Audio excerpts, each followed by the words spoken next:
Rais wa Jamhuri wa Muungano wa Tanzania Mheshimiwa Dr. Samia Suluhu Hassan wakati wa ufunguzi wa Bunge la 13 mwezi Novemba 2025 na kwenye tamasha la Kizimkazi 2024 alisisitiza umuhimu wa mikakati wa uchumi wa bluu katika kuchochea ustawi wa kiuchumi, kuhifadhi utamaduni na kuyaendeleza maeneo ya vijijini.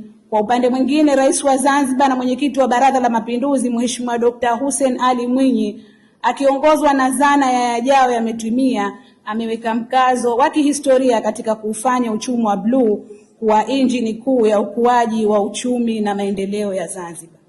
Ndugu washiriki, maelezo ya viongozi wetu yanatafsiriwa kwa vitendo kupitia mikakati madhubuti ya kuimarisha bahari kuu, ikiwemo ujenzi wa miundombinu ya bahari, ununuzi wa meli za uvuvi, ukuzaji viumbe maji na uanzishwaji wa maeneo huru, ikiwemo eneo la uwekezaji la Fungurefu kwa hapa Zanzibar.